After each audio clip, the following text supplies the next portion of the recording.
જે મીરાબેન ગોપાળભાઈ ગોહેલ, મારા અનુમતિ મારો સહસરકાર મને આપજો સરકારે લેવા માટે હું વિનંતી કરું છું. મારો કોઈ આધાર નહીં, મારો ના વિધવા છું, આગળ પાછળ કોઈ છે નહીં. હવે તમારી સાથે શું બનાવ બન્યો છે? મારા હંગાતે મારો અમે દેવું હતું, દેવું હિસાબે હું જમીને આપ્યું એટલે 60 ગુંઠાના 60,000 મેં કહ્યું. હું 35 ગુંઠાના મારા અમે 21 લાખ રૂપિયા થાય છે, એટલે મને અમે 10.5 લાખ રૂપિયા આપ્યા એમને. હજુ બાકી છે બીજા અમારા ખેતરના વેચવાનું કીધું, એટલે હું ના પાડ્યું. બોલે ના, મારે ખેતર રહેવા દેજો, મારે જોઈએ પાછળ. કે ના બેન, હું સૌદા કરી આલું. અમે ના, સૌદા નહીં કરવાના, 1.5 લાખ રૂપિયા ગુંઠાના થાય. બીજા ભાઈ મને કહ્યું, ડેરીના ચેરમેન, એમને કહ્યું મને બીજો ભાઈ રાયસિંગભાઈ, દરબાર. ઓકે, હવે તમને એમણે પૈસા કેટલા આપ્યા અત્યાર સુધીમાં અને કઈ રીતે આપ્યા? કઈ રીતે આપ્યા? ખેતર નોમ દઈ ગયા આપ્યા. એમ નહીં કીધું અમે ગુંટાના હિસાબ કરી તમને આપ્યું. મેં કીધું પછી મને શું અમે તમે ભાવ મને આપ્યા? કે તમારે ઊંચો કાલું. મેં ઊંચો હું સૌદા નહીં કર્યું. હું તો 60,000 ગુંટાના કહ્યું, મારે 21 લાખ રૂપિયા 35 ગુંટાના થાય છે. બાકી ટેબીના 1.5 લાખ રૂપિયા લેવા માટે સૌદા કર્યા બીજા ભાઈ. તો એનો મારો અમે છેતરપિંડી કરી, મારો અમે સહી કરાવી, દસ્તાવેજ કરાવી દીધા. મને ખબર નહીં, 33 ગુંઠાના 33 લાખ રૂપિયા થાય છે મારો. હવે અત્યાર સુધીમાં આ જે કઈ પણ બનાવ બન્યો એ બાબતે પોલીસ સ્ટેશનમાં ગયા હતા તમે? જી હા, ગઈ. કયા પોલીસ સ્ટેશનમાં ગયા હતા? પીટલાદ અરવિંદ બીતો. ઓકે, ત્યાં જઈ અને ત્યાં કોને મળ્યા હતા તમે? મોટા સાહેબ જોડે મળ્યા હતા. અરવિંદભાઈ કરીને તમે નામ દીધું. એ ભાઈને તમને શું જાણ કરી હતી?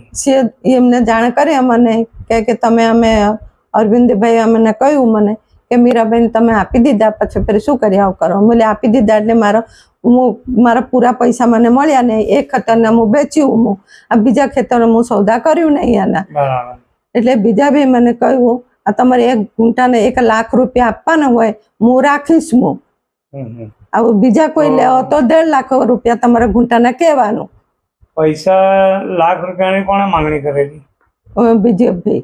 શેના લાખ રૂપિયા માંગ્યા હતા? એ ખેતરના આપડા 33 ગુંઠા છે ને, એ રોડ ટચ છે, એ કેળા રૂપિયા છે તારે. અચ્છા, એટલે એમણે જમીન વેચાણ માટે માંગી હતી? વેચાણ માટે. કે રિશ્વત પેટે માંગ્યા હતા પૈસા? ના, વેચાણ જાણે કરવાને મને આપજો. આ પહેલે એ સૌદા કરી નાખ્યા, એ બી નહીં રાખ્યા. આ દગો કર્યા મારા જોડે. આ દિલીપ મૈડા તો મેં એમને પૂછ્યું, એ એમને જોડે રહે છે. બરાબર છે. હવે જે કઈ બી પૈસાની લીધી થઈ, બેંક થ્રુ થઈ કે કોઈ સ્ટેટમેન્ટ, કોઈ સાક્ષી?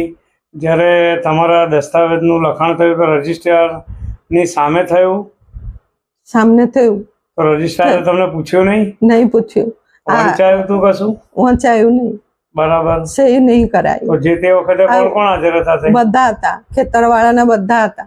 બરાબર. તમારી સાથે જે બનાવ બન્યો છે એની અંદરમાં કોણ કોણ સામેલ છે? મારા હંગાતે સામેલ વિરોધી પાર્ટીમાં આપણા ઘરો બધા. એટલે વિરોધ પાર્ટીમાં જે મેઇન માણસો છે એમના નામ જાણો છો તમે? આરોપી?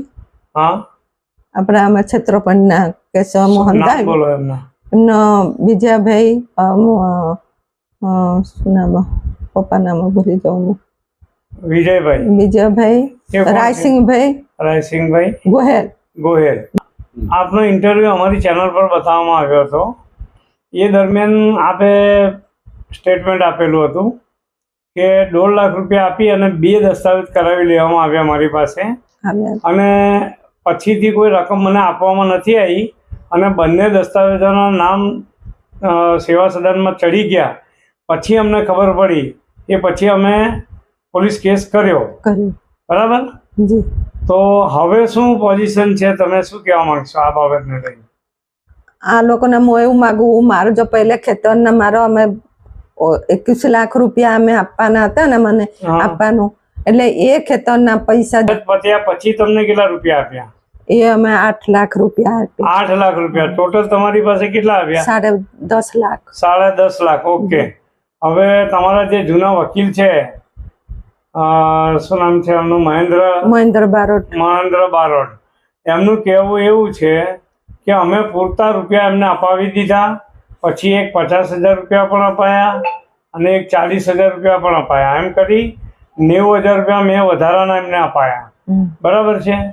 તો તમે વકીલ બદલવાનું કારણ શું? જ્યારે તમારા એ વકીલ છે તો તમે આણંદના વકીલને કેમ હાયર કર્યા? એને આ લોકોને અમે કહેવા હું ગઈ, બારોટભાઈ સાહેબને હું કહેવા ગઈ ને, બારોટભાઈ સાહેબે શું કીધું મને કે મીરાબાને આવું કોઈ અમે તમે કેન્સલ કરવા બેસો, તમે આ રીતે છેતરપિંડી તમારે કર્યા. એટલે સાહેબ તમે તો અત્યારના લેખનારા તમે જ છો, એટલે કે તમે એ રીતે કેમ બોલો છો? તમે મને આટલું ઓછા પૈસા બી આપ્યા, આવી એક ખેતરો મારો મફત લઈ ગઈ, દસ્તા બી કરાવી દીધા કે તમે તો સહી કર્યા ને. હું સહી કર્યા, મને તો અંગૂઠા મારની ગયેલી કીધું ને તો મને સહી કરતા તો નહીં આવડતા મને. પછી ફરી મારો ભાષા મેં હું તો લેખું તો બારોટભાઈ શા ના પડ્યા કે હું તમને શીખવાડાયું, આ તમે એ રીતે લેખજો, તમે એ રીતે હું સહી કર્યું. देश और दुनिया के खबर के लिए, अपने मुसीबत के समाधान के लिए एक बार लाइक, शेयर, सब्सक्राइब और कमेंट आप जरूर करें.